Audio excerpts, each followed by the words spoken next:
We're diving deep today into the real purpose of higher education. Like, do our universities really prepare students for fulfilling lives? Or are we just like giving them expensive tickets to a destination they don't even know about? Yeah, that's a big question a lot of people are thinking about. And this deep dive, well, it's going to help you sort through all that. And our guide for this exploration, it's Excellent Sheep, The Miseducation of the American Elite and the Way to a Meaningful Life. It's by William Deresiewicz. Now, this book, it has this pretty provocative premise. The Deresiewicz, who is a professor at Yale, and he says that these elite colleges, they're making excellent sheep. Students who are no doubt super bright, but maybe not so much on critical thinking skills, and they don't really have a purpose. Yeah. I got to admit, when I saw that title, I was like, whoa, hold on. What do you think? Excellent sheep. Is that like a fair description, or is that a little too harsh? It's definitely a striking image, right? Yeah. And yeah, some people might find it a little harsh, I guess, but it's meant to point out this thing that Deresiewicz saw up close and personal. These students, they're amazing. Like, by the usual standards, top grades, incredible extracurriculars, the whole package. But when he talked to them, like really talked, there was this weird disconnect. They had trouble saying why they were on the path they were on, what really drove them, besides just wanting to be successful. That's so interesting because he tells this story, and it really hit me. He asks the students, how'd you get into Yale? And they're like stumped. They couldn't give a good reason, just something like passion for success. It's Yale. You'd think there'd be more to it, right? Yeah. What's that tell us about the whole system? And like, what does it mean for students who are in this pressure cooker? That story, I think it goes right to the core of the problem. Are we so fixated on getting to that fancy destination that we forget about the journey? Self-discovery, exploring intellectually, that should be the heart of education. And it's getting lost behind this constant pressure to achieve. Okay, yeah. I'm starting to see where this whole excellent sheep thing comes from. Yeah. But it can't be all about individual students, right? There's got to be some bigger force at work here, some kind of system thing. Absolutely. Deresiewicz, he goes deeper and looks at the history of higher ed in America. Those elite schools back in the day, they were often about keeping power in the same hands within certain groups. And yeah, that's changed, but he says there's a new kind of elitism. It's not so much about family background anymore. It's more about getting you ready for a job. So we've gone from making well-rounded people to making super specialized workers. But isn't that what the job market wants these days? It's a good question, and it's worth exploring. Sure, having practical skills, that's important. But Deresiewicz says that focusing too much on job training, well, it comes with a price. It makes learning narrower. It pushes students toward majors like econ and finance, even if they're passionate about something else. He calls it the homogenization of career choices. With management consulting and Wall Street, those are like the default for so many grads. It's like everyone's an econ major now, even if they really want to be like, I don't know, a marine biologist or study medieval literature or something. It's kind of a bleak picture, this idea that students are giving up their real interest because they're afraid. Fear is a powerful motivator, especially in a system that's all about achieving, achieving, achieving. These students, they're used to being at the top. They cling to what feels safe, even if it means, ignoring their curiosity or intellectual interests. Think about college rankings. The pressure on schools to climb those rankings, it makes the idea of success even narrower, and it makes the competition way more intense. And what about parents? They're a big part of this, right? Are they part of the problem, adding to all that pressure? Deresiewicz definitely talks about parents. He describes two extremes: the helicopter parents who control every little thing in their kids' life, and the ones who are super indulgent, like they protect their kids from any real challenge. Both ways, he says, they put achievement above real learning and self-discovery. It's like they're saying, we just want you to be happy, but being happy means getting into Harvard. It's a mixed message, and it can be confusing for kids. It's interesting because he even talks about himself, how he struggled with envy, feeling threatened when other people were successful. That's such a human thing. But you don't hear a Yale professor say that very often. How did this system affect him personally? Yeah, Deresiewicz is really open about his own experience. He talks about getting caught in that same trap, comparing himself to others, feeling like someone else's success was a threat to his own. It makes his critique more personal, more vulnerable. It reminds us that he's not just some outsider looking in, he's been there. That makes me think of a quote from The Prophet by Khalil Gibran. Your children are not your children. They are the sons and daughters of life's longing for itself. How does Deresiewicz relate that idea to all the pressure in education today? It's a powerful quote, and Deresiewicz uses it to make a really important point. We can guide and support as parents and teachers, but in the end, each person has their own path. Trying to force them into our own image or into some mold of what success is supposed to look like, well, it can actually stop them from growing and finding their true potential. Okay, so we spent the first part, talking about all these criticisms of higher education. It's heavy stuff, and you could get kind of bogged down by the problems. But what I like about Deresiewicz is that he doesn't just leave us there. He actually gives us solutions, ways we can, shift things, make education more fulfilling, more equitable. Where do we even begin? Yeah, it's a complicated issue, needs a change in thinking at every level. But Deresiewicz lays out some concrete steps we can take, both individually and as a society. Let's talk about the big one, college admissions. The whole system seems obsessed with grades, test scores. Students are just numbers on a spreadsheet. How can we make that process more human? Recognize each person's talents and potential. Right. Deresiewicz says we got to look beyond those narrow measures that dominate admissions. Forget fixating on those standardized tests and GPA. We should be finding students who are genuinely curious, who love learning for its own sake. Students who are committed to something bigger than themselves. Okay, that sounds good, but how do you actually measure those things? There's no standardized test for empathy or, a way to score someone's passion for social justice. Yeah, that's the tricky part. Measuring things like passion and potential, it's tough. But Deresiewicz suggests looking more at essays, recommendations, maybe even interviews. Those can give you a glimpse into who the student really is, how they think, how they engage with tough issues. So it's about seeing the whole person, not just the transcript. Mm-hmm. But are elite colleges really ready for that? I mean, their whole reputation is based on attracting the best and brightest, and rankings are a huge part of that. You're hitting on a real tension there. Changing college admissions is a massive undertaking. It requires everyone to change what they value. Schools, parents, even students themselves.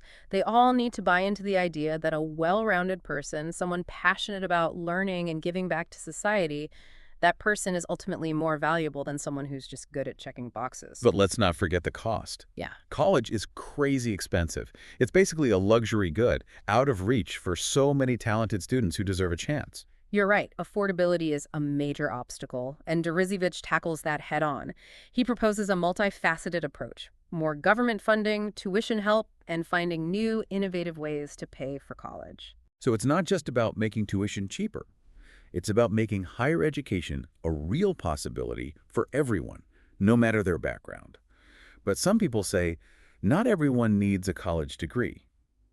What do you think about that? I think Deresiewicz would say it's not just about individual success, it's about a fairer society where everyone has the opportunity to reach their full potential. A diverse and inclusive student body, it benefits everyone. You're exposed to different views, you learn to think critically, and everyone learns more in that kind of environment. Okay, so I've got admissions reform, making college more affordable. What about what's being taught? Does the curriculum need to change too? Deresiewicz is a big believer in liberal arts education, but he goes beyond just saying we need more humanities classes. He wants us to change how we approach learning itself. He criticizes the lecture format, says it turns students into passive listeners instead of active participants. Oh, I've been in those lectures. You're scribbling notes, trying to keep up, but you're not really getting it. It's information overload, no real engagement. So what's the alternative? He's for more interactive and engaging teaching. Things like small seminars, discussion-based classes, learning by doing projects, moving away from that sage on the stage model and making it more collaborative, where students are encouraged to ask questions, challenge what they're told, and find their own voice. That makes sense. It's about teaching students to think for themselves, not just memorize facts for a test. But what about skills? Don't students need tools to succeed in the real world, like writing and communication? Absolutely. And Deresiewicz stresses those skills too. Being able to express your thoughts clearly, it's essential no matter what you do. He thinks we should use more primary sources, make students grapple with original texts, analyze different views, come to their own conclusions. So it's about giving them the tools to think critically, not just follow someone else's path. What about professors? They're the ones guiding students through all this. What's their role? They're crucial. Deresiewicz believes they should be more than just lecturers. They should be mentors, advisors, role models, guiding students intellectually and personally.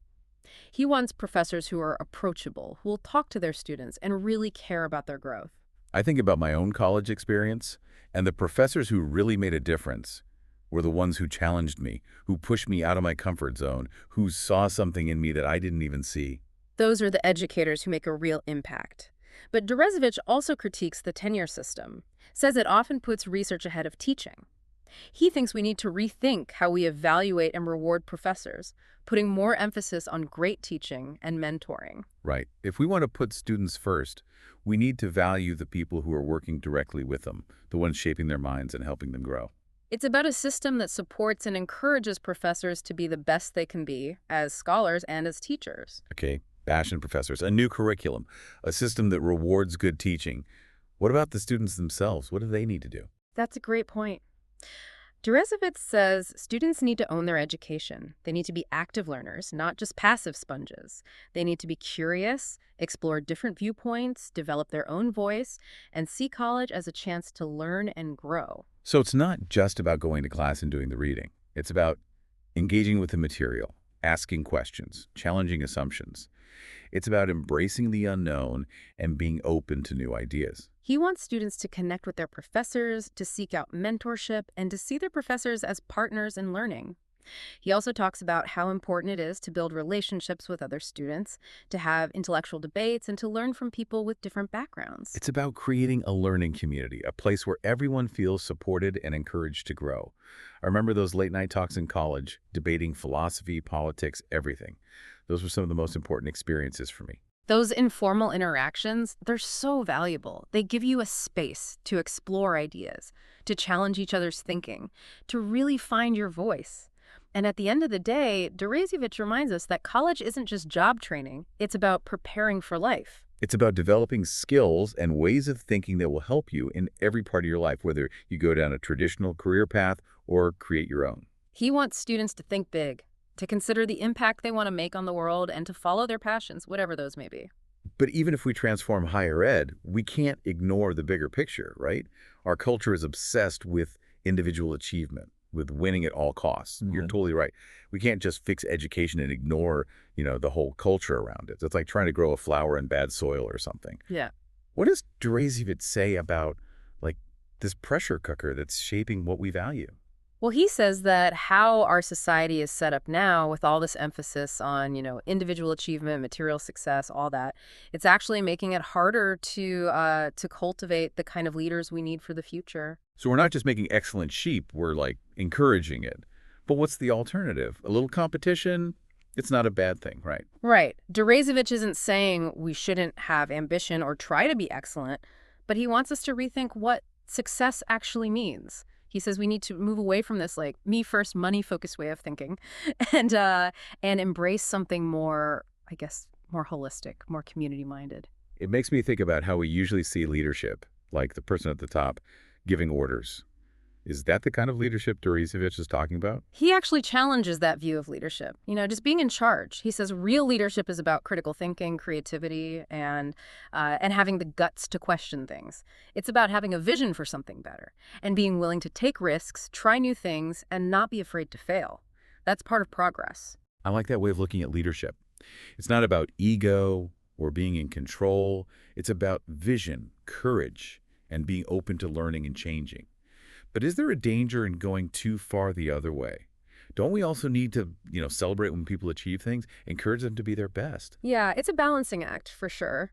Deresiewicz isn't saying we should forget about personal goals or striving for excellence, but he's reminding us to look at the bigger picture, to see that our own success is tied to the success of others. We need leaders who are smart and capable, but also compassionate, ethical, and committed to the greater good. So it's not one or the other. It's about finding that middle ground where personal growth and the well-being of everyone, they kind of work together. But how do we actually develop those qualities in future generations? Can you really teach things like compassion or ethics? That's where it gets interesting. Deresiewicz thinks it's less about teaching specific skills and more about fostering a certain mindset, a way of being. He says we need to start young, teaching these values to kids early on, at home and in school. So it's about creating a culture that celebrates not just, winning, but also working together, being creative, and being committed to something bigger than yourself.